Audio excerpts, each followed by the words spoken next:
बंगाली भाषा के विकास के बाद में अब हम बात करते हैं कि बंगाल का जो साहित्य था, प्रारंभिक साहित्य, वो किन भाषाओं में विकसित हुआ।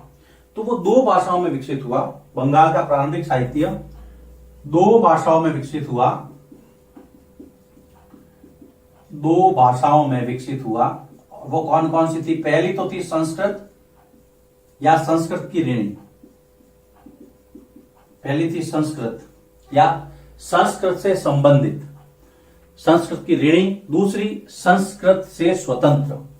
तो संस्कृत तथा इसकी ऋणी, इसकी मतलब संस्कृत, जो संस्कृत से भाषाएं निकली थी वो, जिसमें मंगल काव्य थे। मंगल का मतलब होता है शुभ। जब भी कोई साहित्य लिखा जाता तो पहले मंगल काव्य लिखा होता जाता था।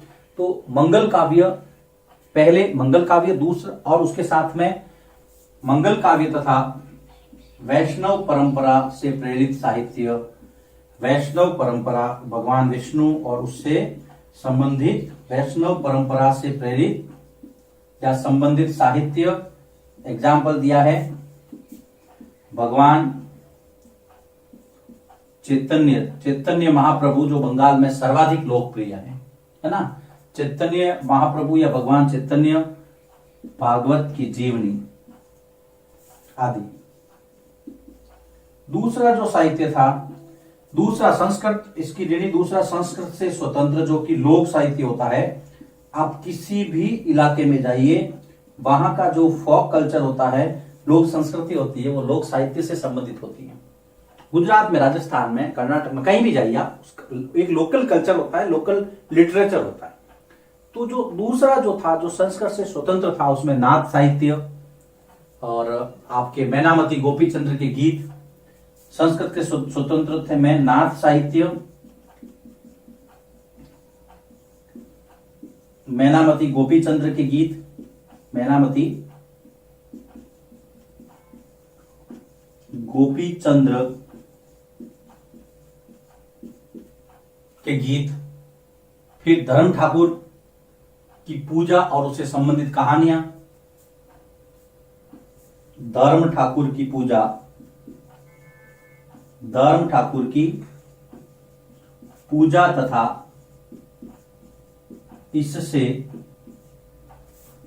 संबंधित कहानियां, ये सब संस्कृत से परे थी, है ना, संस्कृत से स्वतंत्र थी। उसके बाद में परिकथाएं, जो कहानियां होती हैं, स्थानीय कहानियां, परिकथाएं, लोक कथाएं। उसके बाद में आपके जो लोक गीत हैं, है ना, ये सारे थे यहाँ पे।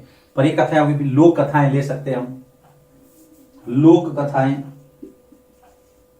और गीत, लोक कथाएं और गीत। ये है बंगाल का जो प्रारंभिक साहित्य, दो भागों में बटा हुआ था। आपको आराम से समझना है, कहीं कोई कंफ्यूजन नहीं है। पहला संस्कृत, उससे संबंधित और उसका ऋणी, जिसमें मंगल काव्य और वैष्णव परंपरा से प्रेरित साहित्य, जिसमें भगवान चैतन्य भागवत की जीवनी भी शामिल थी। दूसरा था संस्कृत से अलग, स्वतंत्र, जिसमें नाथ साहित्य, मैनामती गोपीचंद्र के गीत, धर्म ठाकुर से संबंधित कहानियां, परिकथाएं, लोक कथाएं, लोकगीत। ये सारा हर जगह लोक साहित्य होता है, किसी भी क्षेत्र में आप चले जाइए। फिर हम आगे बढ़ते हैं। उसके बाद हम बात करते हैं पीर और मंदिर। एक नया टॉपिक है, पीर और मंदिर। देखिए, पीर जो है वो एक मुस्लिम संत को यहां पर पीर कहा गया है ना। कई बार हम लोग ऐसे सुनते हैं ना कि हद लिखे सो ओलिया, बेहद लिखे सो पीर, है ना, और हद और बेहद लिखे उसका नाम फकीर।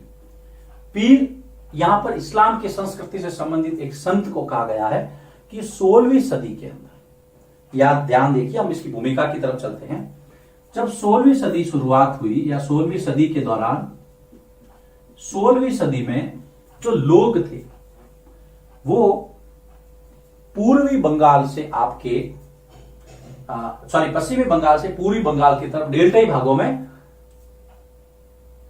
स्थानांतरित हुए या ट्रांसफर हुए या जाने लगे। तो 16वीं सदी में जो लोग थे या जो जनजातीय लोग थे वो पूर्वी बंगाल के भागों में जाकर के स्थानांतरित खेती करने लगे। 16वीं सदी में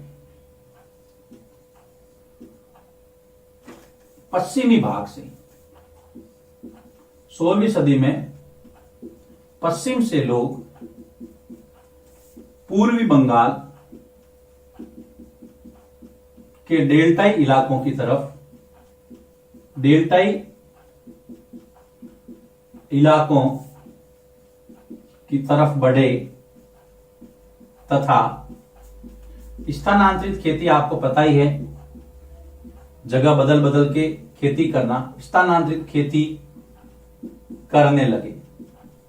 ये देखिए, अब आप इस इधर समझिए, ये है पश्चिम बंगाल, ये है पूर्वी बंगाल जो आज का बांग्लादेश है। तो लोग यहां से डेल्टा वो क्षेत्र होता है जहां पे नदी समुद्र में मिलती है। मैंने आपको बहुत बार बताया है, मान लीजिए ये समुद्र है, ये सी है, ये नदी यहां से आ रही है, तो नदी समुद्र में मिलने से पहले ऐसे फैल जाती है और यहां पर मिट्टी लाके बिछा देती है। ये जो डेल्टाई भाग होता है त्रिभुजाकार, ये बहुत उपजाऊ होता है क्योंकि सारी उपजाऊ मिट्टी यहाँ पे जमा हो जाती है। इसको हम बोलते हैं डेल्टा। तो यहाँ पे डेल्टाई भाग में जो है लोग बस गए और डेल्टाई क्षेत्र जो है, मुगलों ने क्या किया, यहाँ पर जो डेल्टाई क्षेत्र थे वहां पर ढाका को राजधानी बनाया। मुगलों ने, मुगल काल में मुगलों ने जो डेल्टाई क्षेत्र था, ढाका जो आज बांग्लादेश की राजधानी है, मुगलों ने डेल्टाई क्षेत्र ढाका को अपने जो सूबा था उसकी राजधानी बनाया। अब जब राजधानी बनेगा तो वहां पे डेवलपमेंट भी होगा, और चूंकि मुगल इस्लाम से संबंधित थे तो इस्लामी संस्कृति को उन्होंने वहां पे फल फूलने का अवसर दिया, जहां अनेक जो है मजारें बनी। याद रखना, बहुत बड़ी संख्या में मस्जिदें बनी, मजारें बनी। यहां अनेक मस्जिदें बनी। याद रखना, मस्जिद जो है वो इस्लाम का पूजा घर होता है। जहां अनेक मस्जिदें बनी, कुछ नेताओं व शिक्षकों